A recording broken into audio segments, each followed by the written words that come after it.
Θα αρχίσουμε το δεύτερο μέρος της ομιλίας μας με δύο εκλεκτούς ομιλητές, τον κύριο Στεργίου, καθηγητή παθολογίας και αυτόν και υπερτασιολόγο από τους leaders του χώρου, και την κυρία Αλεξοπούλου, την οποία θα πρέπει να παρουσιάσετε εσείς. Σας ευχαριστώ. Νομίζω παρουσιάζεται και το πρόβλημα παρουσιάζοντας τον τίτλο μου. Παθολόγος, υπερτασιολόγος. Αυτό είναι το θέμα μας σήμερα, η παθολογία και οι ειδικότητες, οι υποειδικότητες, εξειδικεύσεις, μετεκπαιδεύσεις, το οποίο είναι ένα θέμα. Μπορεί κανείς να το πει πρόβλημα, αλλά είναι μια εξίσωση την οποία έχουμε να λύσουμε, και είναι μαζί μας και η Αλεξάνδρα Αλεξοπούλου, που είναι καθηγήτρια, παθολόγος ή πατολόγος. Κύριε Μπούμπα, δεν την έχετε αποδεχθεί αυτή ακόμα την υπατολογία ως τίποτα, ούτε μετεκπαίδευση, ούτε εξειδίκευση. Λοιπόν, η κυρία Αλεξοπούλου θα μας πει πού βρισκόμαστε σήμερα με τις εξειδικεύσεις και μετεκπαιδεύσεις, και μετά θα αφήσουμε λίγο χρόνο για συζήτηση. Σας ευχαριστώ πάρα πολύ την Οργανωτική Επιτροπή που με κάλεσε σε αυτό το συνέδριο, και τον συνάδελφο και φίλο, τον κύριο Στεργίου. Όσον αφορά τώρα τις εξειδικεύσεις, 4 κατόρθωσα να συγκεντρώσω που αφορούν τον παθολόγο. Όσον αφορά το σαχαρώδη διαβήτη και τη λοιμοξιολογία, αφορά παθολόγους και παιδιάτρους. Η επίγουσα ιατρική και η εντατική θεραπεία αφορούν ποικίλες ειδικότητες συμπεριλαμβανομένων των παθολόγων. Η διάρκεια είναι 2 έτη και στο τέλος υπάρχουν εξετάσεις σε επιτροπή για τη λήψη της εξειδίκευσης. Όσον αφορά την εξειδίκευση στο σαχαρώδη διαβήτη, είναι πρόσφατη. Πρόσφατα έχει θεσμοθετηθεί. Μέχρι τώρα ήταν μετεκπαιδευτικός τομέας, τώρα έχει γίνει πια εξειδίκευση. Υπάρχουν πολλά νοσοκομεία που δίνουν την εξειδίκευση στο σαχαρώδη διαβήτη. Είναι 3 κατάλογοι. Ο πρώτος αφορά γιατρούς του ΕΣΥΔΕΠ και στρατιωτικούς, ο δεύτερος ιδιώτες, και ο τρίτος αφορά γιατρούς που έχουν ήδη λάβει πιστοποιητικό μετεκπαίδευση στο σαχαρώδη διαβήτη και επιθυμούν να αποκτήσουν πιστοποιητικό εξειδίκευση στο σαχαρώδη διαβήτη. Και πάνε υπεράριθμοι στα κέντρα τα οποία έχουν πιστοποιηθεί σαν κατάλληλα για την εξειδίκευση στο σαχαρώδη διαβήτη. Είναι 2 χρόνια. Το κάθε διαβητολογικό κέντρο δέχεται μέχρι 5 συνολικά ειδικευόμενους, εξειδικευόμενους, να μην το λέω ειδικευόμενους, και ο κάθε υποψήφιος μπορεί να δηλώσει πάνω από και όλα, άμα θέλει, τα υπάρχοντα διαβητολογικό κέντρο, και όταν τακτοποιηθεί στο πρώτο, διαγράφεται από όλα τα υπόλοιπα. Δεν έχουν σημασία τώρα αυτά. Αυτά είναι λεπτομέρειες που γράφω παραπέρα. Όσον αφορά τώρα την λοιμοξιολογία, αυτή ήδη ήταν πιστοποιημένη σαν εξειδίκευση στην παθολογία. Είναι 2 ηλεκτρονικοί κατάλογοι, ένας για ιδιώτες και ένας για γιατρούς κλάδου ΕΣΥ. Είναι απαραίτητη η εκπαιδευτική άδεια σε όλες τις εξειδικεύσεις, εκτός από μία που θα την πω παρακάτω. Και μέχρι πρότινος, δεν ξέρω αν ισχύει ακόμη, οι γιατροί για εξειδίκευση επιλέγονταν μετά από συνέντευξη ενώπιον επιτροπής που οριζόταν από το Υπουργείο Υγείας. Εδώ είναι οι τομείς εκπαίδευσης και τα γνωστικά αντικείμενα των λοιμοξιολόγων. Όσον αφορά τώρα την επίγουσα ιατρική, αυτό που λένε εντατικολογία, όσον αφορά την επίγουσα ιατρική, αυτό που λένε ΤΕΠ, έτσι, είναι μέχρι το 2021 τακτοποιήθηκαν κατευθείαν αυτοί που είχαν τίτλο εξειδίκευση στο ΕΚΑΒ, μάλλον προϋπηρεσία στο ΕΚΑΒ, ή είχαν 3 χρόνια αποκλειστική απασχόληση στα ΤΕΠ διάφορων νοσοκομείων. Τώρα πια έχουν αλλάξει τα πράγματα. Στην επίγουσα ιατρική μπορούν να τοποθετηθούν γιατροί από διάφορες ειδικότητες, αναισθησιολογία, γενική ιατρική κλπ. Τις βλέπετε εδώ. Και σε κάθε αναγνωρισμένο εκπαιδευτικό κέντρο καταρτίζεται και τηρείται ένας ηλεκτρονικός κατάλογος υποψηφίων. Ο υποψήφιος τοποθετείται σύμφωνα με τον αριθμό προτεραιότητας και παίρνει την ειδικότητα. Είναι 24 μήνες και αφορά εξειδίκευση σε διάφορους τομείς, αναισθησιολογία, εντατική θεραπεία, ΕΚΑΒ και ΤΕΠ. Όσον αφορά τώρα την εντατική θεραπεία, Με το καινούριο ΦΕΚ καταργείται η ισχύουσα διαδικασία επιλογής με προσωπική συνέντευξη των υποψηφίων προς εξειδίκευση. Πάλι υπάρχει μια λίστα προτεραιότητας από ηλεκτρονικό κατάλογο καταγραφής. Και να σημειώσουμε εδώ ότι η εξειδίκευση στην εντατική θεραπεία είναι η μόνη εξειδίκευση για την οποία ο γιατρός λαμβάνει αμοιβή. Σε όλα τα άλλα πρέπει να έχει εκπαιδευτική άδεια ή αν είναι ιδιώτης να δηλώσει ότι δεν θα ασκεί ελεύθερο επάγγελμα. Τώρα ακούσαμε από τον κύριο Μπούμπα ότι θα γίνει εξειδίκευση, αν κατάλαβα καλά, στη γεριατρική. Αν κατάλαβα καλά.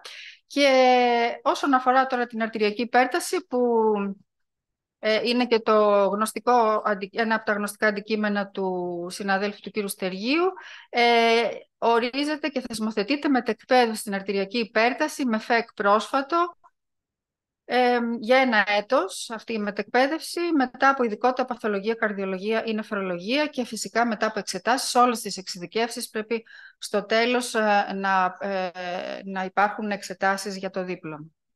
Λοιπόν, σας ευχαριστώ πολύ.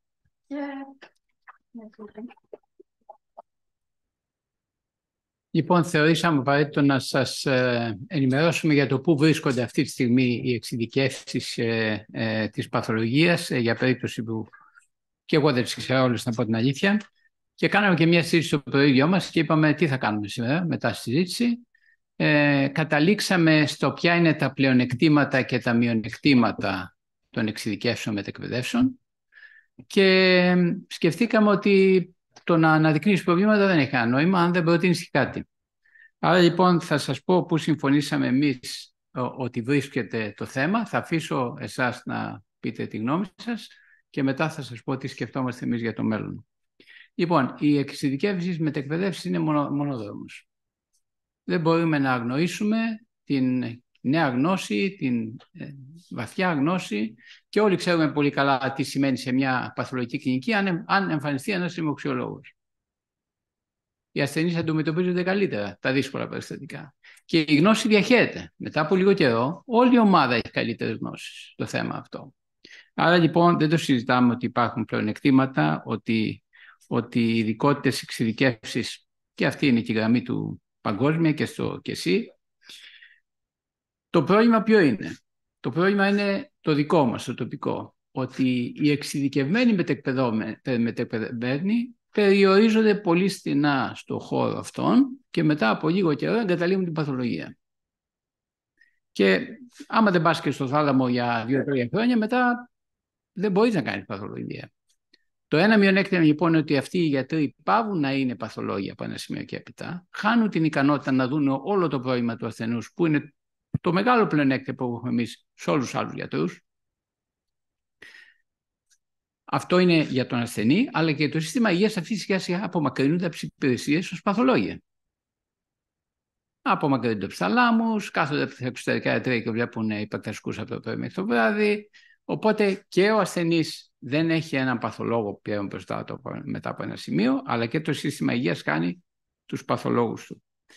Λοιπόν, θα ήθελα τη σκέψη σας για αυτά τα πλεονεκτήματα και μειονεκτήματα, τα οποία είναι επαρκτά και τα δύο κατά τη γνώμη μας, και μετά θα σας πούμε και εμείς πού εντοπίζουμε το δικό μας πρόβλημα και τι νομίζουμε ότι πρέπει να γίνει.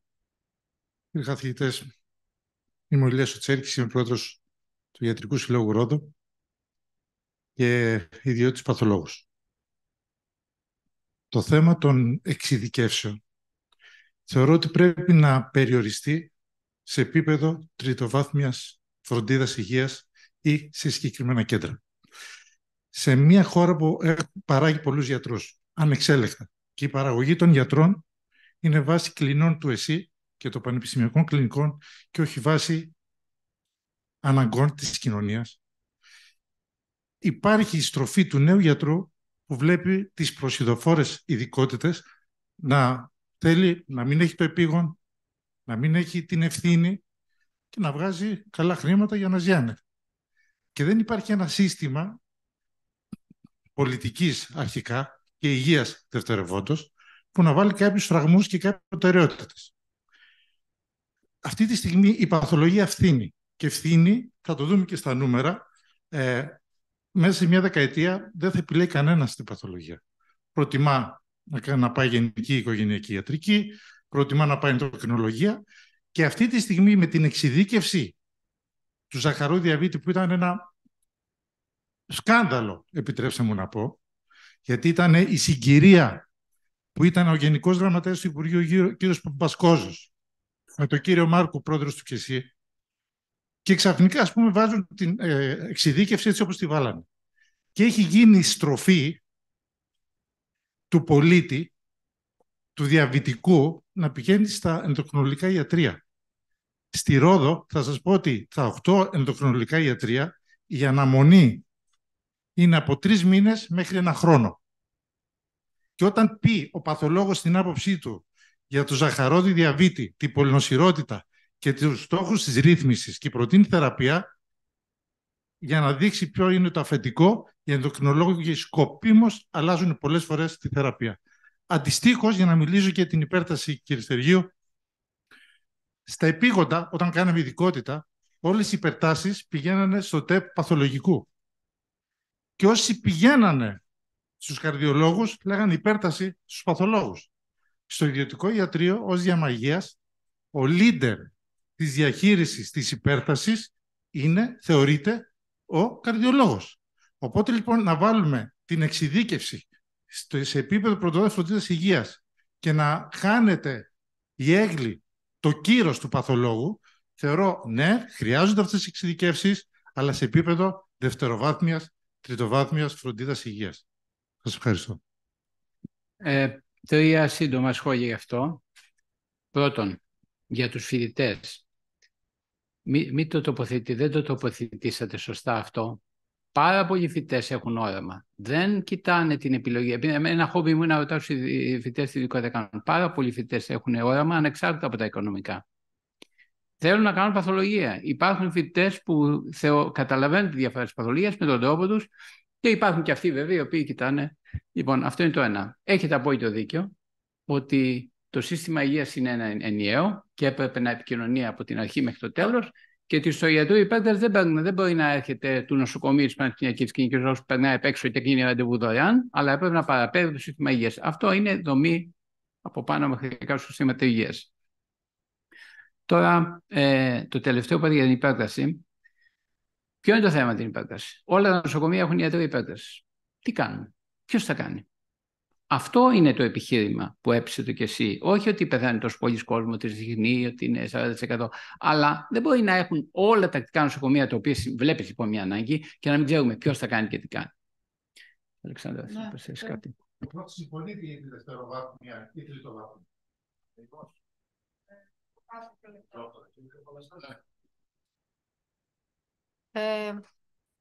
Να μην το βλέπουμε το θέμα καθαρά συντεχνιακά. Είχε γίνει και μια συζήτηση παλιά με τον κύριο Δημητριάδη, όταν ήταν πρόεδρος της διαβητολογικής εταιρείας για αυτό το θέμα με τους ενδοκρινολόγους.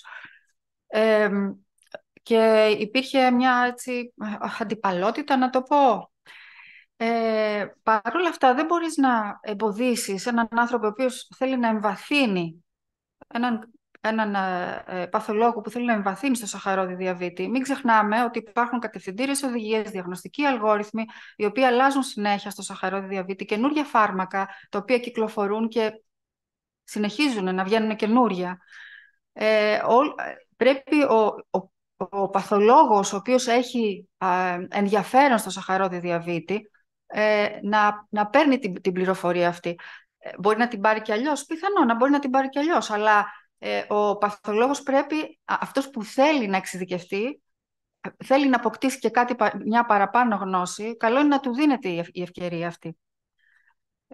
Αυτή είναι η άποψή μου πάνω σε αυτό που είπατε. Το θέμα είναι όμως το σύστημα υγείας. Δηλαδή, αν θέλουν οι παθολόγοι θέλουν να γίνουν διαβητολόγοι, η χώρα πόσους διαβητολόγους χρειάζεται, πόσους παθολόγους χρειάζεται? Δηλαδή, υπάρχει το τι θέλει να κάνει ο καθένας μας, αλλά στο τέλος, το σύστημα υγείας πρέπει να έχει τις θέσεις και τις υπηρεσίες που χρειάζεται. Εξότιμοι κύριοι καθηγητές, εγώ τυχαίνει να ήμουνα ο τελευταίος εισηγητής στην Ολομέλεια του ΚΕΣΥ που μετά ψηφίστηκε η εξειδίκευση της διαβητολογίας. Άρα είμαι υπέρ αυτού του θέματος. Αλλά Θεωρώ ότι όλα τα προβλήματα στην παθολογία και στις εξειδικεύσεις δεν τα έχουν φέρει εξειδικεύσεις, τα έχει φέρει ο ΕΟΠΗ. Ο ΕΟΠΗ είναι αυτός που δημιούργησε το πρόβλημα εξ αρχής μεταξύ των παθολόγων και των ενδοκρινολόγων και των οτιδήποτε άλλο, λέγοντας ποιος θα συνταγογραφήσει και ποιος θα αμοιφθεί για αυτή την ιατρική πράξη. Και αν εγώ βρίσκομαι λοιπόν στην Ικαρία και υπάρχει ένας γενικός γιατρός και είμαι και διαβητολόγος και είμαι και διαβητικός και είμαι και υπερτασικός και τα πάντα όλα, θα μου πληρώσει με τα έξοδα ο ΕΟΠΗ να πάω τουλάχιστον στη Σάμο ή στην Αθήνα να με δει ο ειδικός, ή θα πρέπει ο γενικός γιατρός και να έχει εκπαιδευτεί σωστά και να ακούει τα guidelines που βγαίνουν από τις κάθε επιστημονικές εταιρείες? Γιατί οι επιστημονικές εταιρείες, όταν βγάζουν τα guidelines, δεν τα βγάζουν για τους ειδικούς. Τα βγάζουν για τους μη ειδικούς, για την αποφυγή λαθών. Άρα θεωρώ ότι θα πρέπει πρώτα οι ασφαλιστικοί οργανισμοί να καταλάβουν τι τους γίνεται, και όταν πάνε και βάζουν θεραπευτικά πρωτόκολλα και λένε αυτά θα πρέπει να τα κάνει μόνο ο διαβητολόγος, ο οποίος για μένα ο εξειδικευμένος έχει θέση, όπως πολύ σωστά αναφέρατε, μόνο μέσα στο νοσοκομιακό περιβάλλον, τον αναγκάζει να πάει στον ιδιώτη που έχει την ταμπέλα του διαβητολόγου, ενώ το διαβήτη τον ξέρει πάρα πολύ καλά και ο παθολόγος, ακόμη και ο γενικός γιατρός. Θεωρώ δηλαδή ότι η προσέγγιση θα πρέπει να ξεκινήσει με μια πίεση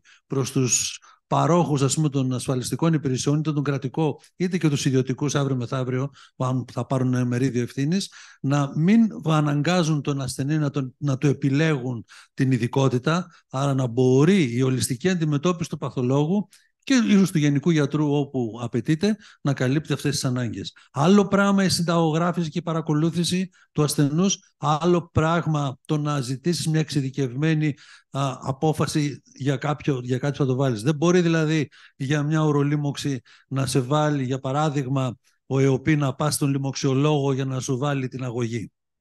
Αυτό ήθελα να παρατηρήσω. Ναι, αν θέλετε να κάνετε σύντομο σχόλιο όμως, για να μιλήσουν κι άλλοι. Και εγώ να έκανα πολύ σύντομο σχόλιο. Υπάρχει επαγγελματική ένωση παθολόγων διαβητολόγων. Με είχαν καλέσει κάποια στιγμή σε μια διαδικτυακή συνάντηση. Το ερώτημα που έθεσα ήταν πόσους διαβητολόγους χρειάζεται αυτή η χώρα. Εγώ δεν λέω να υπάρχουν και έξω στο ιδιώτες, αλλά πόσοι? Όταν το 95% των περιστατικών του σαχαρόδι διαβήτη είναι τύπου 2, δεν νομίζω ότι χρειάζεται κάποια υπερεξειδίκευση για να αντιμετωπιστούν αυτά τα περιστατικά. Είμαι παθολόγος, δεν πήρα ποτέ εκ πεποιθήσεως κάποια εξειδίκευση, παρόλο που συνεργάζομαι και με εξειδικευμένους και με άλλες ειδικότητες στην κλινική που είμαι διευθυντής, σε ιδιωτική κλινική κιόλας. Πρέπει να ξέρουμε πότε να στείλουμε τον ασθενή, πότε ο ασθενής πρέπει να πάει σε έναν εξειδικευμένο. Ο διαβήτης τύπου 1. Όπως έχουν εξελιχθεί τα πράγματα, υπάρχουν πλέον ομάδες εκπαίδευσης, υπάρχουν εκπαιδευτές, υπάρχουν ομάδες εργασίας. Είναι δύσκολο για έναν παθολόγο να ασχοληθεί και από άποψη χρόνου να ασχοληθεί με αυτό το θέμα. Εκεί δεν είναι κακό να υπάρχουν οι ειδικοί. Στο διαβήτη κύησης είναι κάτι που θέλει την εξειδικευσή του. Οι αντλίες. Δεν μπορεί ο κάθε παθολόγος να βάζει μία αντλία ινσουλίνης. Εκεί συμφωνώ, αλλά πρέπει να καθορίσουμε τον αριθμό. Όπως και τον αριθμό των ειδικών σε αυτή τη χώρα. Αυτό συζητούσαμε και έξω. Πόσους καρδιολόγους χρειάζεται η Ελλάδα? Δεν πρέπει να καθοριστούν κάποτε όλοι αυτοί οι αριθμοί? Και ένα τελευταίο για τον ΕΟΠΗ που είπε ο κύριος Χαλβατσιώτης. Το πρωτόκολλο της υπέρτασης ανήκει στα καρδιολογικά πρωτόκολλα, το ξέρετε, στη συνταγογράφηση του ΕΟΠΗ. Σας λέω μόνο αυτό, τίποτα άλλο. Πάντως το έχω γράψει εγώ το πρωτόκολλο. Ναι, αλλά το έβγαζε, δεν ξέρω αν μπήκαν οι παθολόγοι μέσα, αλλά το έβγαζε στα καρδιολογικά πρωτόκολλα, σας πληροφορώ. Ναι, δεν υπάρχουν παθολογικά πρωτόκολλα. Δηλαδή στο νοσοκομείο όλοι είναι να στείλουν τα περιστατικά τους στον παθολόγο, και στις ιδιωτικές κλινικές το ίδιο γίνεται.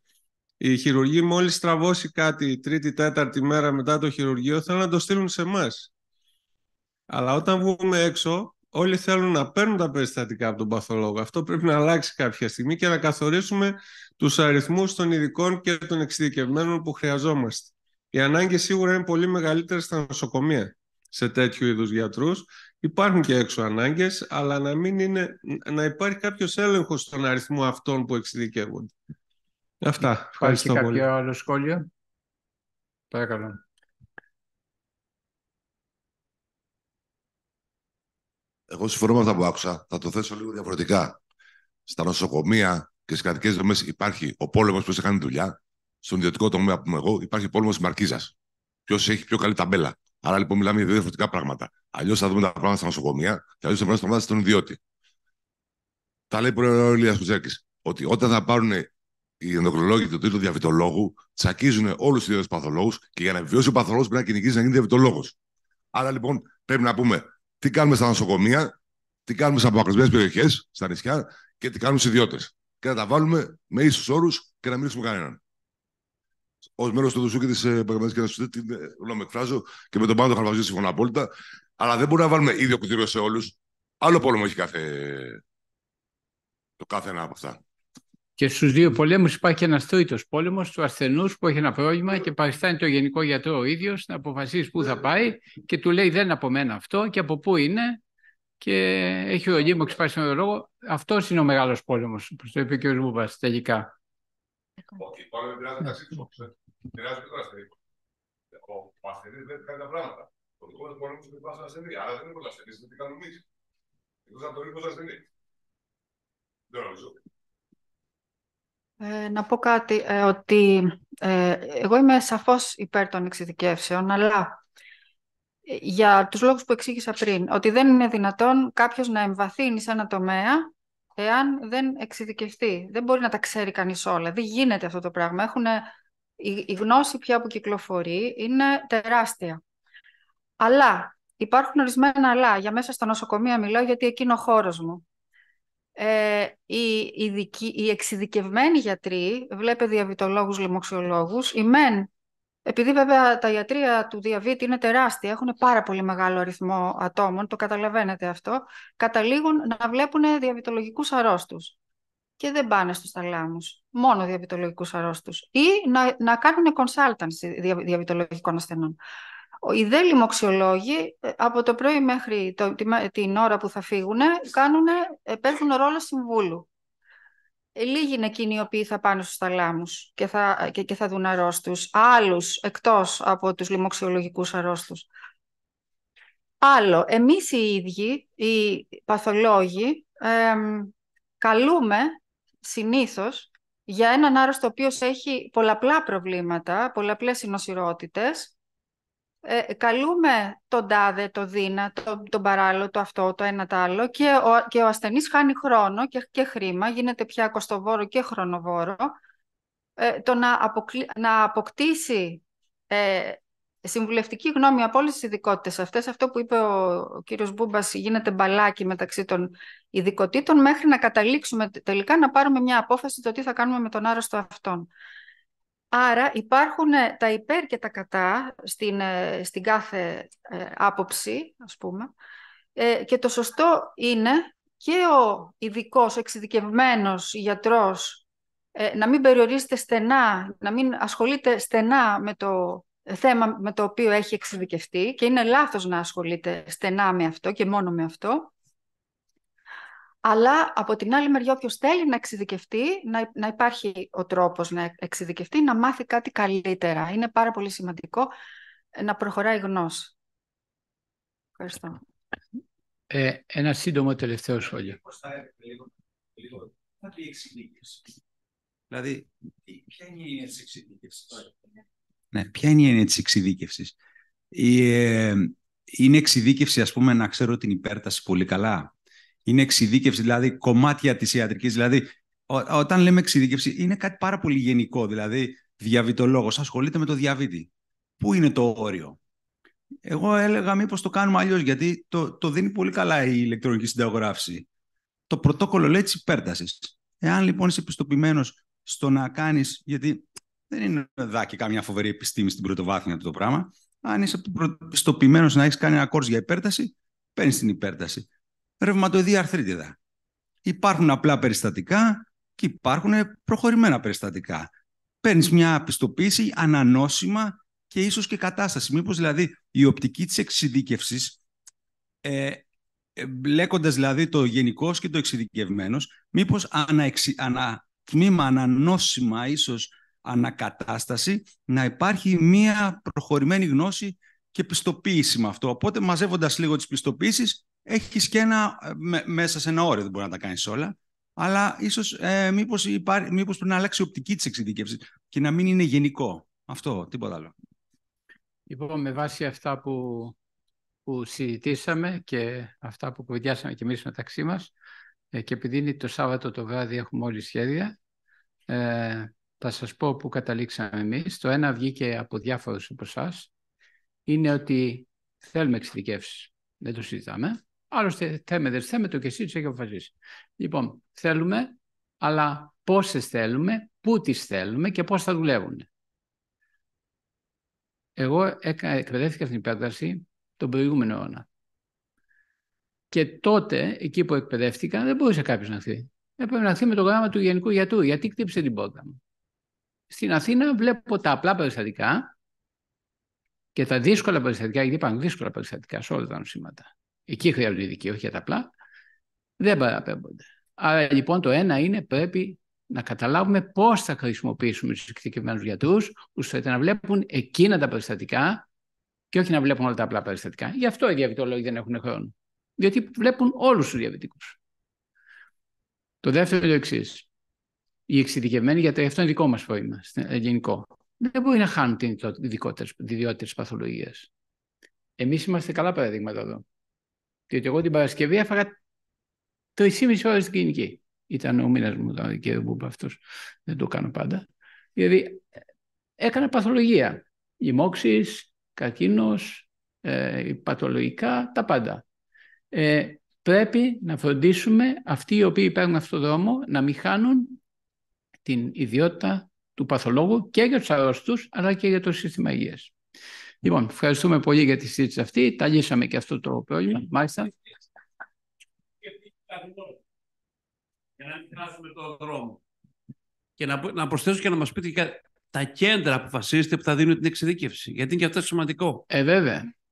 Εδώ, κύριος Μπούμπας. Επιλογή κέντρων εξειδίκευσης μετεκπαίδευσης. Άλλο κεφάλαιο. Λοιπόν, ευχαριστούμε πολύ. Να είστε καλά.